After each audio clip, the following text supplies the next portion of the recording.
Hello friends, welcome to banker study in this special. मैं पीयूष यादव आपका बहुत बहुत स्वागत करता हूं आपकी अपनी फैमिली में। तो जैसा कि आपके सामने सबसे पहले लिखा है, तो उसी पर बात कर लेते हैं कि आप हमें सब्सक्राइब कर सकते हैं हिंदी के लिए और कंप्यूटर के लिए।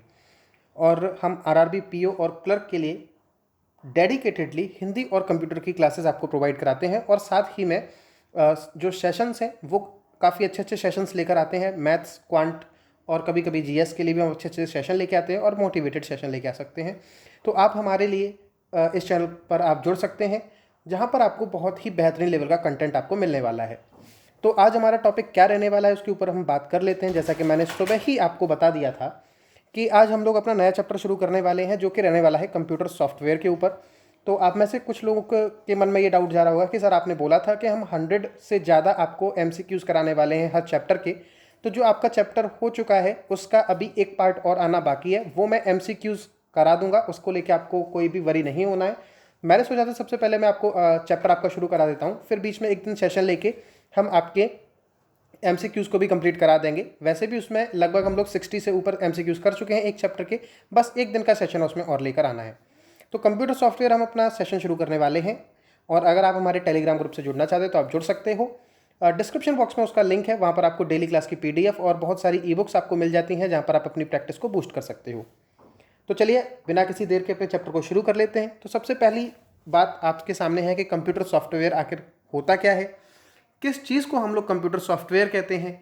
तो जो भी आपके डाउट है वो आज मैं धीरे धीरे करके, जब तक ये चैप्टर जैसे ही क्लियर होता जाएगा, आपके डाउट भी साथ में क्लियर होते जाएंगे। तो कंप्यूटर सॉफ्टवेयर के बारे में देख लीजिए, आपसे क्या कहा जा रहा है। Computer programs are called as computer software. जो भी आपके कंप्यूटर के अंदर जो प्रोग्राम्स होते हैं वो कंप्यूटर सॉफ्टवेयर कहे जाते हैं, ठीक है।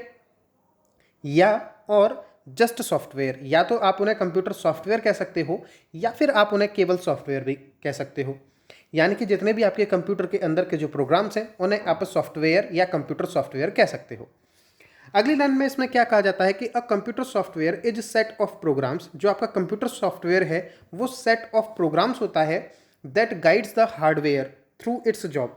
यानी कि हार्डवेयर क्या है, जो भी चीज़ें आप छू सकते हो, आपके कंप्यूटर की एक्सेसरीज सारी की सारी, जो भी जिन्हें भी आप छू सकते हो, आपका कीबोर्ड हो गया, माउस हो गया, प्रिंटर हो गया, स्कैनर हो गया, ये सारी चीज़ें जो आपकी हैं वो सभी हार्डवेयर होंगी। तो जो हार्डवेयर किस तरह से काम करेगा उसका निर्देश जो भी प्रोग्राम का एक सेट देता है वो आपका कंप्यूटर सॉफ्टवेयर कहलाएगा। ये बात आपको बिल्कुल ही समझ में आ गई होगी। फिर आगे देखिए आपसे क्या कहा जाता है। आपसे कहा जा रहा है कि the computer program is the non tangible component of a computer system. Computer system के अंदर जो कंप्यूटर प्रोग्राम होता है वो नॉन टेंजिबल होता है। नॉन टेंजिबल का क्या अर्थ होता है कि जिसे आप छू नहीं सकते। यानी कि जब आप कंप्यूटर की स्क्रीन पर मान लीजिए आप कोई भी, आप जैसे ये क्लास आप जब देख रहे हो तो आपके सामने जो स्लाइड है, आप इस स्लाइड को वर्चुअली आप देख रहे हो, आप इसे टच नहीं कर सकते। अगर आप इसे टच करते हो तो आप अपने फ़ोन या लैपटॉप या टैबलेट की आप स्क्रीन को टच कर रहे होगे, लेकिन एक्चुअल में आप इस स्लाइड को टच नहीं कर पाओगे। यानी कि ये जो प्रोग्राम है वो कैसा हो जाएगा, नॉन टेंजिबल हो जाएगा। आगे देखिए, अ computer software is different from computer hardware. जो आपका कंप्यूटर सॉफ्टवेयर है वो कंप्यूटर के हार्डवेयर से डिफरेंस रखता है। किस तरह से रखता है, that is the physical component of a system. तो कंप्यूटर हार्डवेयर क्या है, ये एक फिजिकल कंपोनेंट होता है किसी भी कंप्यूटर सिस्टम का।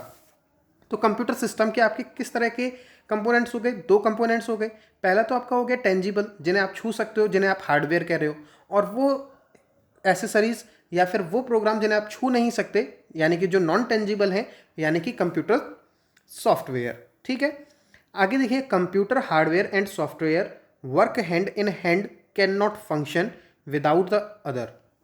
इसमें यह कहा जा रहा है कि जो कंप्यूटर का हार्डवेयर और सॉफ्टवेयर है ये एक दूसरे के साथ मिलकर काम करते हैं, इनका अकेले कोई भी औचित्य नहीं है। समझ गए हो। यानी कि इसका क्या अर्थ है कि जैसे मान लीजिए आपने कंप्यूटर के अंदर आपको अपना माउस लगाना है, तो माउस तो आपका हार्डवेयर हो जाएगा, और कंप्यूटर के अंदर माउस का जो ड्राइवर होगा, जो उस माउस को जब आप उस कंप्यूटर के अंदर कनेक्ट करोगे तो वो माउस किस तरह से काम करेगा, वो सारी जानकारी जिस हिस्से में होगी वो हमारा सॉफ्टवेयर हो जाएगा माउस के लिए। तो अकेला जब आप उस माउस के सॉफ्टवेयर की बात करोगे तो वो किसी काम का नहीं है, क्योंकि वो अगर आपके सिस्टम में डला रहे तो उसका कोई काम रहने वाला नहीं है। और जब आपका अकेला माउस हो तो वो भी किसी काम का नहीं है जब तक कि ड्राइवर ना हो। तो वो जब दोनों चीज़ें एक साथ मिलेंगी तब ही दोनों कंपोनेंट आपस में मिलकर काम कर पाएंगे, यही बात आपसे कही जा रही है। तो ये बात आपको यहाँ तक एकदम से क्लियर समझ में आई होगी, इसमें आपको कोई भी दिक्कत नहीं है।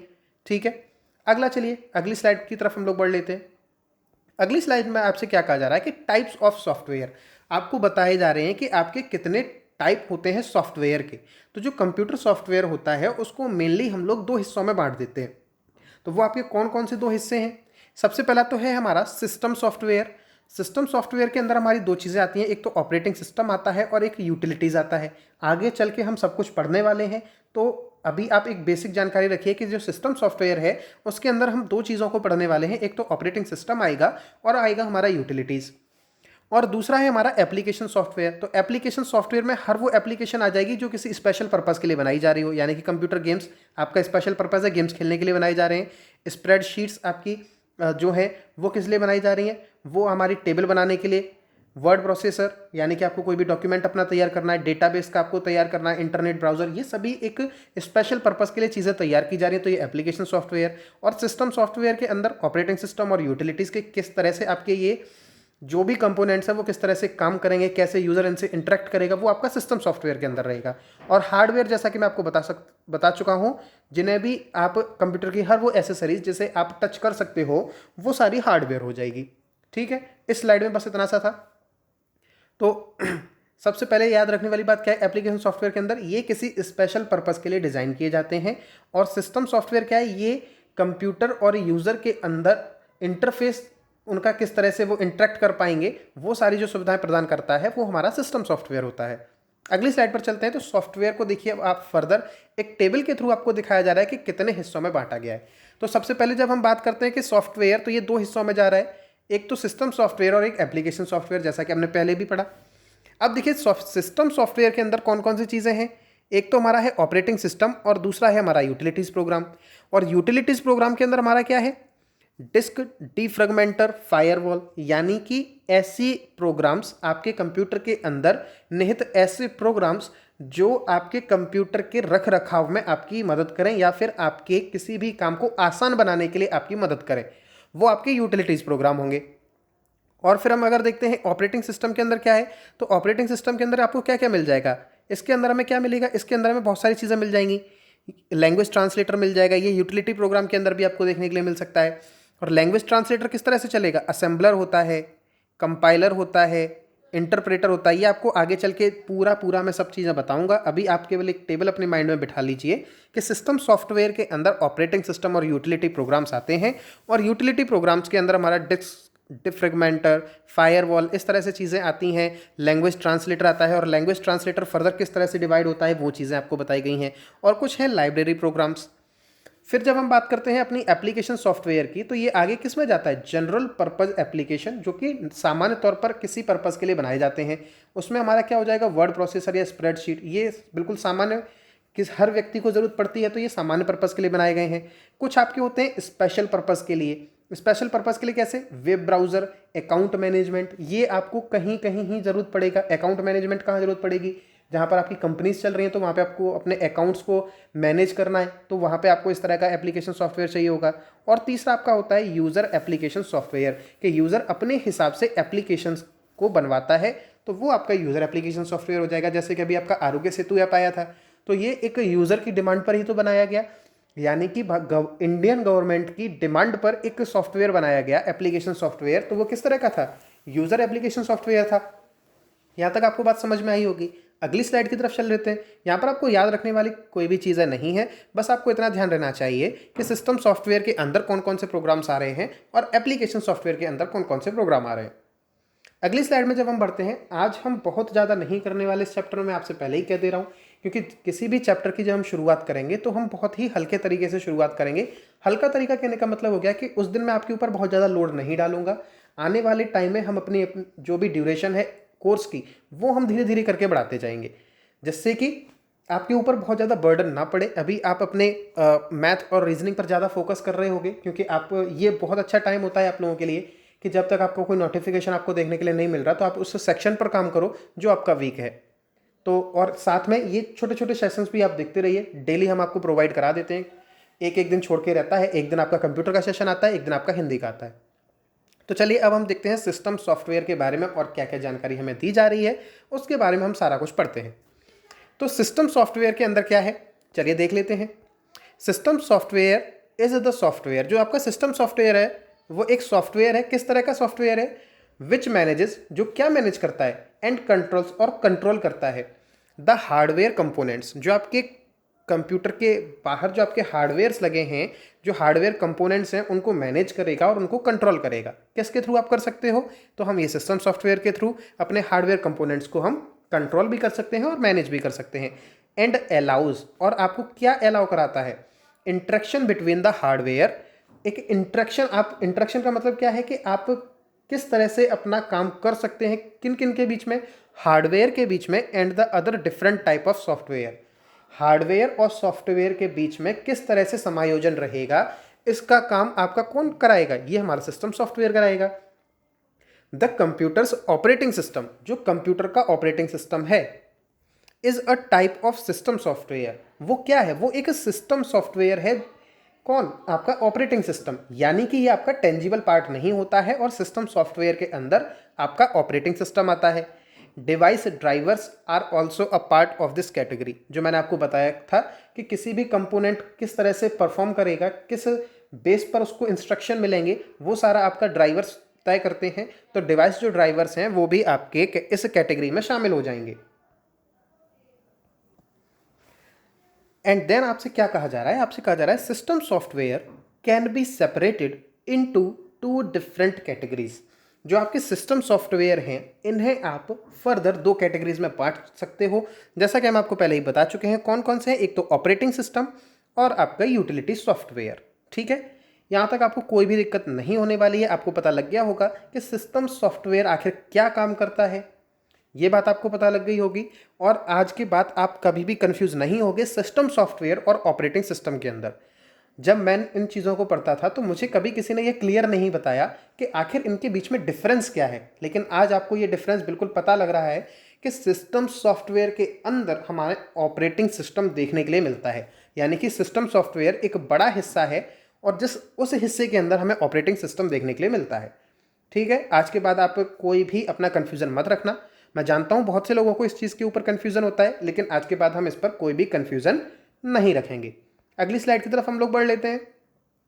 अब यहाँ पर आपसे बात की जा रही है ऑपरेटिंग सिस्टम की। अभी हमने इससे पहले किसकी बात की थी? सिस्टम सॉफ्टवेयर की, जिसके अंदर हमें ऑपरेटिंग सिस्टम देखने के लिए मिला था। और अब हम उस ऑपरेटिंग सिस्टम के बारे में देख रहे हैं कि आखिर क्या एक ऑपरेटिंग सिस्टम होता है, क्या उसके काम होते हैं। इन चीज़ों को हम लोग पढ़ने वाले हैं। तो यहाँ पर देखिए ऑपरेटिंग सिस्टम, इसके बारे में। अब प्रोग्राम, ये क्या होता है? एक प्रोग्राम होता है दैट एक्ट्स, जो क्या काम करता है? As an intermediary between a user of a computer and the computer hardware. जो आपका ऑपरेटिंग सिस्टम है वो मध्यस्थता का काम करता है। किसके बीच में? यूजर के बीच में और कंप्यूटर के बीच में। ठीक है, और कंप्यूटर हार्डवेयर के बीच में। Is called an operating system. तो जो आपका क्या कहलाएगा? ऑपरेटिंग सिस्टम कहलाएगा। तो मैं आपको एक वर्चुअली आपको दिखाने की कोशिश करता हूँ। मान लीजिए अगर हम यहाँ पर अगर देखते हैं, मान लीजिए ये हमारा एक यूज़र बैठा हुआ है ए, ये हमारा यूज़र है, और ये हमारी कंप्यूटर की स्क्रीन है। अब ये यूज़र इस कंप्यूटर से कैसे इंटरेक्ट कर पाएगा? अब इसे इंटरेक्ट करने के लिए कोई ना कोई साधन तो चाहिए। किस तरह से ये इसमें अपनी वर्ड के अंदर अपने डॉक्यूमेंट्स बना पाएगा, कैसे अपनी पीपीटीज को तैयार कर पाएगा, कैसे अपने डेटाबेस को मैनेज कर पाएगा। इन सारी चीज़ों को करने के लिए उसे किसी ना किसी माध्यम की आवश्यकता पड़ेगी। और ये कंप्यूटर कैसे इस यूज़र के द्वारा दी गई कमांड को समझेगा कि इस यूज़र ने मेरे अंदर ये कमांड दी है। तो इन दोनों के बीच में एक इंटरेक्टर की आवश्यकता पड़ेगी, एक मध्यस्थ व्यक्ति की ज़रूरत पड़ेगी। अब यहाँ पर वो चीज़ व्यक्ति नहीं है, यहाँ पर वो चीज़ जो मध्यस्थता कर रही है, उस चीज़ को हमने क्या नाम दे दिया? हमने नाम दे दिया ऑपरेटिंग सिस्टम। अब आपको ये चीज़ बिल्कुल क्लियर हो गई होगी कि एक यूज़र और कंप्यूटर के बीच में जो इंटरमीडिएटर का काम करता है वो हमारा ऑपरेटिंग सिस्टम कहलाता है। ठीक है, अब आगे देखते हैं कि आगे आपसे क्या कहा जा रहा है। The operating system is an essential component of the system software. जो आपका ऑपरेटिंग सिस्टम है वो बहुत ही आवश्यक कंपोनेंट होता है किस चीज़ का आवश्यक कंपोनेंट होता है? सिस्टम सॉफ्टवेयर का इन अ कंप्यूटर सिस्टम। कि किसी भी कंप्यूटर के अंदर जो हमारा सिस्टम सॉफ्टवेयर है उसका सबसे महत्वपूर्ण हिस्सा कौन सा है? वो हमारा महत्वपूर्ण हिस्सा है ऑपरेटिंग सिस्टम। ठीक है, अगला देखते हैं कि application programs usually require an operating system to function. जितने भी आपके एप्लीकेशंस प्रोग्राम्स हैं, जो भी आपके एप्लीकेशंस प्रोग्राम्स हैं, उन्हें किस चीज़ की आवश्यकता पड़ेगी? उन्हें आवश्यकता पड़ेगी ऑपरेटिंग सिस्टम की, अपने वर्क को करने के लिए। और ऑपरेटिंग सिस्टम की आवश्यकता क्यों पड़ेगी? वो इसलिए पड़ेगी कि मान लीजिए आप वर्ड पर काम कर रहे हो, आप एमएस एक्सेल पर काम कर रहे हो, तो आप क्या उसे कमांड दे रहे हो? आपने तो केवल अपना काम करते जा रहे हो कीबोर्ड और माउस के थ्रू, लेकिन कंप्यूटर के अंदर का वो प्रोग्राम, वो वर्ड एक्सेल या जो भी वो जिस भी एप्लीकेशन पर आप काम कर रहे हो, वो कैसे आपके द्वारा दिए गए कमांड को समझेगा, वो सारा कुछ ये वो एक ऑपरेटिंग सिस्टम के जरिए ही कर पाता है। तो ये कहने का सीधा सा मतलब क्या हो जाता है कि जो हमारा एप्लीकेशन प्रोग्राम है वो यूजुअली उसे आवश्यकता होती ही है ऑपरेटिंग सिस्टम की अपने कार्यों को करने के लिए। ठीक है, यहाँ तक अब आपको कोई दिक्कत नहीं होगी। मैं बहुत ही डीप में ले जाके आपको समझा रहा हूँ जिससे कि आपको कोई भी दिक्कत ना रहे। अगली लाइन देखिए, operating systems can be found. जो ऑपरेटिंग सिस्टम है वो कहाँ पर पाए जा सकते हैं? On almost any device. यानी कि जो आपका ऑपरेटिंग सिस्टम है वो आपको हर डिवाइस में देखने के लिए मिलेगा। दैट कंटेन्स अ कंप्यूटर, जो एक कंप्यूटर के अंदर हो सकता है, और कंप्यूटर आपके सारे ही होते हैं।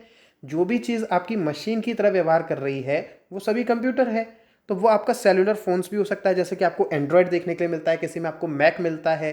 तो ये सारे आपके ऑपरेटिंग सिस्टम ही हैं। वीडियो गेम्स के अंदर भी जिसने भी प्ले स्टेशंस वगैरह वाले गेम्स खेले हों, या फिर टीवी गेम्स खेले हों, या फिर अगर आपने कोई नॉर्मल जो ब्रिक गेम्स वाले जो वो आते थे, वीडियो गेम्स आते थे, वो भी अगर आपने खेले हो तो वहाँ भी हमें एक ऑपरेटिंग सिस्टम की आवश्यकता पड़ती ही है। वीडियो गेम कंसोल्स बोलते हैं उन्हें। और सुपर कंप्यूटर में भी पड़ती है, वेब सर्वर्स में भी पड़ती है, हर जगह आपको ऑपरेटिंग सिस्टम की आवश्यकता पड़ती ही है। अब यहाँ पर आपको कुछ एग्जाम्पल दिए जा रहे हैं ऑपरेटिंग सिस्टम के। वो आपका यूनिक्स भी हो सकता है, वो आपका MS DOS हो सकता है, विंडोज़ हो सकता है, विंडोज़ 98, 2000, XP 7, ये सारे आपके ऑपरेटिंग सिस्टम हो सकते हैं। तो आने वाले टाइम में जब हम फर्दर चैप्टर करेंगे तो उसके तब यहाँ पर आपको मैं ये जितने भी सॉफ्टवेयर हैं वो आपको डिटेल तरीके से पढ़ने के लिए मिलेंगे। अभी हम ऑपरेटिंग सिस्टम के बारे में पढ़ रहे हैं, तो ऑपरेटिंग सिस्टम के बारे में आपको मैंने बहुत ही डीप में जानकारी दे दी है। अब आप कभी भी इसमें कंफ्यूज नहीं होंगे कि ऑपरेटिंग सिस्टम और सिस्टम सॉफ्टवेयर में क्या अंतर होता है, ऑपरेटिंग सिस्टम क्या होता है, ऑपरेटिंग सिस्टम वर्क कैसे करता है, ऑपरेटिंग सिस्टम की हमें ज़रूरत क्यों पड़ी। तो इन चीज़ों में अब आप कभी भी कंफ्यूज नहीं होने वाले हैं। अगले स्लाइड की तरफ चल रहे हैं, जो आज की हमारी आखिरी स्लाइड होने वाली है। चलिए देख लेते हैं फंक्शंस ऑफ ऑपरेटिंग सिस्टम्स। अभी यहाँ पर आपको देखिए 5 फंक्शंस दिख रहे हैं। जो मैं अगला सेशन लेके आऊँगा उस सेशन में हम लोग इन पांचों जो भी आपके फंक्शंस हैं, जितने भी 5 फंक्शंस आपको एक एक लाइन के दिखाई दे रहे हैं, वहाँ पर हम उनको डिटेल तरीके से पढ़ेंगे। अभी मैंने उनको इसलिए नहीं लिया क्योंकि आपकी वीडियो बहुत ज़्यादा लंबी हो जाती, और पहले ही दिन जब हम नया चैप्टर शुरू करते हैं तो हम बहुत ज़्यादा बर्डन आपके ऊपर नहीं डाल सकते हैं। हम चीज़ों को धीरे धीरे करके आगे बढ़ाते हैं। हमने पिछला चैप्टर जिस तरीके से कराया था उसी तरीके से हम भी आपको ये चैप्टर कराने वाले हैं। तो आप बिना किसी टेंशन के पढ़ते रहिए बस, और आपको कोई भी काम नहीं करना है। अब देखिए फंक्शंस ऑफ ऑपरेटिंग सिस्टम। तो फंक्शंस ऑफ ऑपरेटिंग सिस्टम में क्या है? The basic functions of an operating systems are. जो आपके बेसिक फंक्शंस हैं एक ऑपरेटिंग सिस्टम के वो क्या हैं? सबसे पहले बूटिंग द कंप्यूटर, यानी कि जब भी आप कंप्यूटर को ऑन ऑफ करेंगे, रीस्टार्ट करेंगे, तो वो जो काम करेगा वो भी आपका एक ऑपरेटिंग सिस्टम के जरिए ही होगा। जैसे आपने कभी भी अपना नया फ़ोन लिया हो और जब आप उसे ऑन करते हैं तो आपने देखा होगा एंड्रॉयड करके लिख के आता है। अगर आपके पास आईफोन है तो उसमें आईफोन का मैक लिख के आएगा, कुछ भी लिख के आएगा। तो वो जो चीज़ें होती हैं वो ऑपरेटिंग सिस्टम को दिखा रही होती हैं।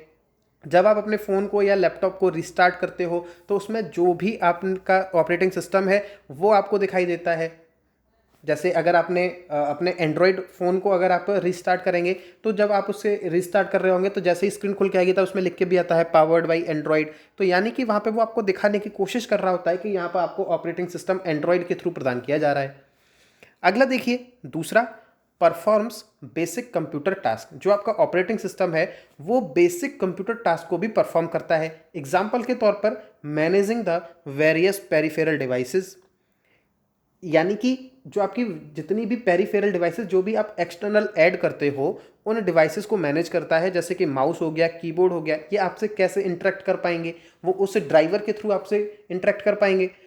जो माउस का आपके लैपटॉप में कोई ड्राइवर डला होगा तब आपका माउस आप इन करेंगे, प्लग इन करेंगे, तब वो माउस आपका काम करेगा। ऐसे ही कीबोर्ड, तो वो जो आपका ड्राइवर होगा वो ऑपरेटिंग सिस्टम है, ऑपरेटिंग सिस्टम के अंदर आने वाला है। तो ऑपरेटिंग सिस्टम आपका क्या कर रहा है, जो भी आपकी पेरिफेरल डिवाइसेज हैं, जो आपकी प्लग इन डिवाइसेज हैं, उनको मैनेज कर रहा है कि वो किस तरह से फंक्शन करेंगी।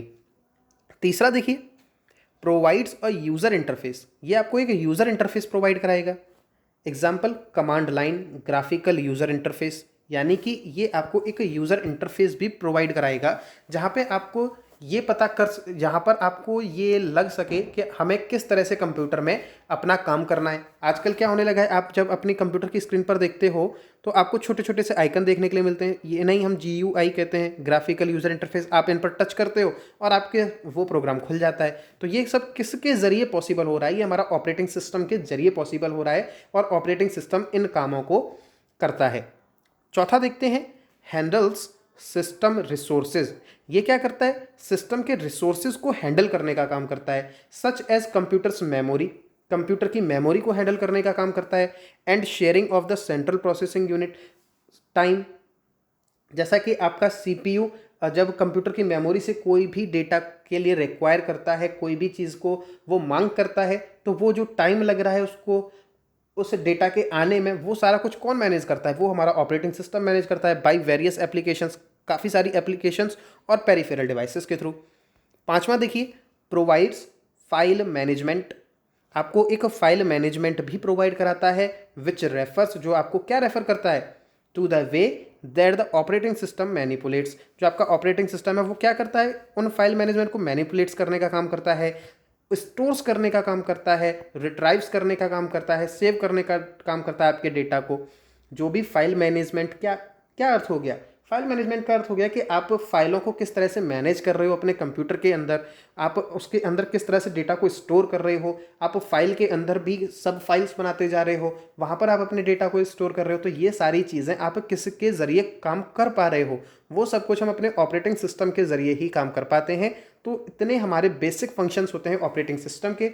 आने वाले सेशन में हम अब क्या पढ़ेंगे, आने वाले सेशन में हम पढ़ने वाले हैं इन सारे फंक्शंस का डिटेल्ड सारा कुछ पढ़ेंगे, और फर्दर इससे जो भी चीज़ें आने वाली हैं हम बहुत डिटेल तरीके से हम पूरा डिस्कशन करेंगे। और हम आपको सिर्फ वो चीज़ें पढ़ा रहे हैं जो आपके एग्ज़ाम के लिहाज से इंपॉर्टेंट है। हम आपको कुछ भी एक्स्ट्रा ऐसा नहीं पढ़ाएंगे जो आपके लिए फालतू हो, और आपको कुछ भी कम इतना नहीं पढ़ाएंगे कि आप उसको आपके एग्ज़ाम में देखने के लिए मिल जाए। जो हमने पढ़ाया हो वही आपको देखने के लिए मिलेगा, ऐसी हमारी पूरी तरह से कोशिश है। हम आपको बिल्कुल सिलेबस के सटीक सिलेबस आपको पढ़ा रहे हैं, बस आप लोग हम पर विश्वास बनाए रखिए। और अगर आपको ये वीडियो पसंद आई है तो आप हमें सब्सक्राइब कर सकते हैं। जैसा कि हम आपसे स्टार्टिंग में भी कह चुके थे, हम बाकियों की तरह आपसे बीच बीच में नहीं कहते, वो हम इसीलिए कहते हैं क्योंकि हमारा जो सेशन है वो अच्छा चले। बीच बीच में अगर हम आपसे कहेंगे तो हमारा जो सेशन है वो बिगड़ने लगता है। तो सब्सक्राइब कर सकते हो आप हमें, हिंदी के लिए कर सकते हो, हिंदी और कंप्यूटर हमारी बहुत ज़्यादा स्पेशलिटी है इसमें। और स्पेशलिटी हमारी इसलिए है क्योंकि हम ये एग्ज़ाम दे चुके हैं और हमें ये पता है कि इस एग्ज़ाम में किस पैटर्न की चीज़ें पूछी जाती हैं, और वो पैटर्न हम कहाँ से आपके लिए प्रोवाइड करा सकते हैं। वो आप हमारा कंटेंट जब देखेंगे तो आप खुद अंदाज़ा लगा सकते हैं। हिंदी, कंप्यूटर और उसके साथ ही मैथ्स में क्वांट किस तरह से अप्रोच कर सकते हो, वो सारी चीज़ें, रीजनिंग, कौन से टॉपिक को आप जल्दी जल्दी कर सकते हो, वो सारी चीज़ें, बहुत अच्छे सेशंस आपके लिए लेके आ सकते हैं, आ सकते हैं क्या, लेके आते ही हैं।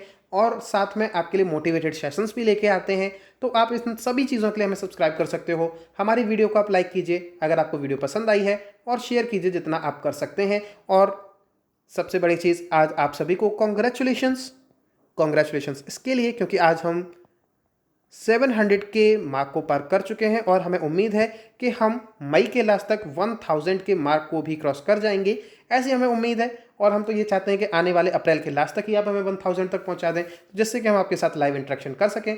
तो आज के सेशन में इतना ही, अब मिलेंगे हम अगले सेशन में, तब तक के लिए goodbye, God bless you all.